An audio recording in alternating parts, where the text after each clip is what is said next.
人准备去上班时，发现了一件诡异的事：结束的电脑游戏又运行起来。NPC 拿着大砍刀在酒店大肆屠杀，而在现实的一家酒店里也发生了大屠杀事件。这就是2024年俄国最强戒网瘾电影《一条命》震撼来袭。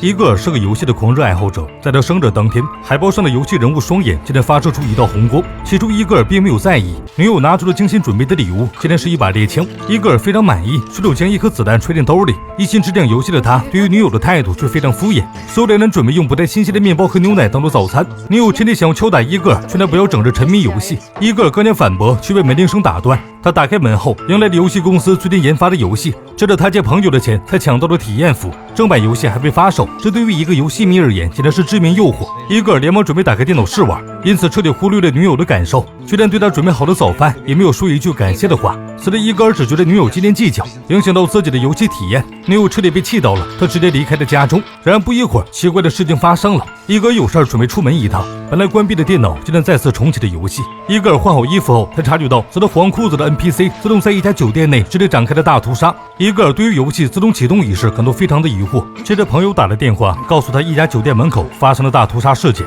并给他发去了现场视频。伊戈尔来到电脑前，他发现视频中的惨状竟然和游戏中如出一辙，这难道是巧合吗？正当伊戈尔疑惑之际，游戏里待机的 NPC 对着他抬起手打招呼。随着警方正在全力调查这起恶劣的凶杀案时，伊戈尔得知了目击者描述凶手的外貌特征时，忍不住汗流浃背。凶手作案时穿着黄色裤子，手里挥舞着一把砍刀，并且整个人包裹得很严实。伊戈尔更加确定这场酒店大屠杀很有可能是游戏 NPC 干的，但他告知朋友时却遭到了对方的反驳。朋友甚至觉得伊戈尔玩游戏玩到了走火入魔，警察却被两人的谈话内容吸引。伊戈尔见有警察中了自己后，照着游戏中的 NPC 描述起了凶手特征，甚至想要证明游戏里发生的屠杀照进了现实之中。朋友强调了伊戈尔疯了，却被警察认为有嫌疑，直接将朋友带到局子喝茶。看到朋友因自己遭到警察怀疑，伊戈尔不知所措起来，却没注意到游戏界面切换的场景。而现实中，警车正在匀速前进时，一群反动分子竟然开着皮卡追了上来。朋友看到了后面的皮卡车后，却不料下一秒，反动分子竟然开始撞击警车。伊戈尔此时也发现游戏内的一辆皮卡车正在追逐前面的警车，最终反动分子成功逼停警车，他们迅速的将人劫走了。与此同时，现实中也出现了对应的剧情。伊戈尔想要阻止，却发现甭管自己按什么都影响不了游戏内容。所有画面切换到了地下室的场景中，朋友被带到了此处后，伊戈尔竟然收到了系统消息，系统指控他不遵守游戏发行的规则，将游戏内容泄露给了身边人，于是决定惩罚他。朋友被固定在一个椅子上，肢体被钢筋贯穿，等待着伊戈尔的救援。他必须在规定时间内打倒对面的 BOSS， 如果失败，朋友的全身将会被钉子贯穿。此时伊戈尔重新掌控了游戏人物，他想要退出游戏，可他按什么键子都不管用。接着 BOSS 发起进攻，伊戈尔控制的人物硬生生的挨了一下，而朋友的机关也随着转动起来，伊戈尔只能硬着头皮战斗。随着血条快速的减少，椅子上的钢钉开始纷纷插进朋友的身体里。最终游戏人物残血的状态下，怪物还有大多半血条。伊戈尔因为对这个游戏不太熟悉，从而输给了 BOSS， 朋友的生命也因此走向了尽头。从震惊中反应过来的伊戈尔连忙打了报警电话，当他将游戏中发生的事情联想到现实中时，却被警察当成了疯子，甚至怀疑报假警。无奈之下，伊戈尔挂断电话。这时游戏界面切换到了宴会上，伊戈尔立刻想到父母正在为3日周年设宴庆祝。伊戈尔吓坏了，连忙给父亲打电话，想要提醒他接下来会发生流血事件。可尽管如此，父亲也不相信这个不靠谱的儿子，他不愿打断这个庆祝的宴会。然而在父亲出门时， NPC 竟然找上了他。那辆曾经劫走朋友的皮卡车也在赶来的途中。眼看着危险来临，伊戈尔也清楚没有警察相信自己的话，于是他准备前往宴会时，却发现自己被反锁在家中。伊戈尔照认命的打电话求助通讯列表，最终大家都认为他疯了。在这期间，游戏中的人物开始自己行动，皮卡车也来到了父母庆祝的饭店。随着游戏中的倒计时结束，伊戈尔只能眼睁睁地看着父母被游戏人物绑架到了曾经关押朋友的地下室。这次游戏人物竟然将伊戈尔的父母状况实时播放给了他，还趁机谴责了伊戈尔是一个社会败类，从来不顾及朋友的感受，甚至以自己上学为由哄骗父母给生活费。实际上，伊戈尔已经辍学在家，挥霍了自己的学费。游戏人物准备给伊戈尔一次机会，假设他父母的生命只剩下最后的2个小时，然而伊戈尔却只能救一个人，只要他按中电脑面前的按钮，就可以救下父母中的任意一人。两个的父母都被绳子吊着，脚架则是用来垫脚的头。等待的选择键开启后，伊戈尔无法保持冷静，他试图来回切换按键，延长父母的生命。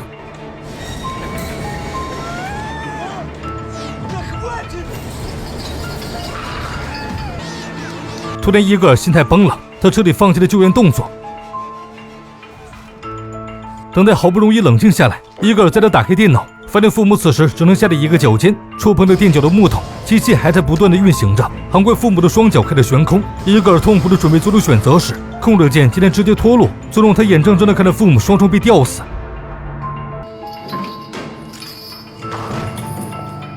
本来伊格尔是有机会救这一个的，这让他懊恼不已时，游戏人物竟然盯上了伊格尔的女友。随着伊格尔发现电脑游戏中开始实时播放女友的一举一动，游戏人物也在附近，伊格尔连忙给女友打电话，催促他离开公司。女友只觉得伊格尔玩游戏玩出了被害妄想症了，但还是听从他的话下了楼。伊格尔却发现门口已经有人蹲守，就连出租车司机都是游戏人物。见到女友坐上门口的出租车，他连忙让女友下车，女友只觉得很无语。伊格尔也不废话，直接跑上了天台，以性命逼迫了女友下车。女友见状，只能听从了伊格尔的话。女友一下车，出租车司机竟然也跟了过来。女友也彻底相信了伊格尔的话，即便穿着恨天高，也在大街上狂奔起来。女友快速的跑到了男友家的楼下，伊格尔见状，激动的差点滑落。好在他抓住了一组水管，竟然到了女友前来救援。伊格尔被救下后，便和女友躲进了家中。门铃突然响起，伊格尔警惕地看见门外，发现是保安听闻伊格尔遭遇的恐怖事件，便准备前来查看。然而当伊格尔放动警惕地打开门后，却被闯进来的几个壮汉制住。伊格尔被控制后，只能眼睁睁地看着女友被绑在了餐桌上。随着这些劫匪将电脑给了伊格尔，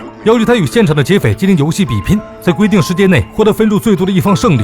如果伊格尔没有胜出，就会被劫匪认为根本不在乎女友的死活。结果不言而喻，伊格尔的游戏却突然暂停，系统要求他坦白买了女友做过的龌龊事儿。伊格尔也不敢继续隐瞒，曾在几个月前，女友的领导曾经单独约见了伊格尔。原来领导得知了她怀孕的消息，女友是公司的高管，如果她休假的话，会影响公司项目的进度。于是领导为了避免损失，索性给了伊格尔一笔钱，拜托他阻止女友生下孩子。然而女友本人很期待孩子的降生，正面谈判根本说不动。于是伊格尔动起了歪点子，他在女友每天喝水的杯子中放了一些堕胎药，久而久之，女友腹中的胎儿自然就保不住了。女友领导给的房屋酬金支撑了伊格尔每天待在出租屋中打游戏，以及日常的开销。女友听到这个扎心的真相后，忍不住的流下了眼泪。她没想到枕边人竟然如此见钱眼开。一直以来，女友因为爱情从未向伊格尔索要过任何礼物，是拿来花钱养的，最后换来的只有算计。伊格尔此时悔不当初，为了保住女友的性命，他对此次游戏非常上心，并努力拿下了最高分，最终却以第2名遗憾收场。伊格尔在这睁开眼后，发现自己被关进了地下牢房中。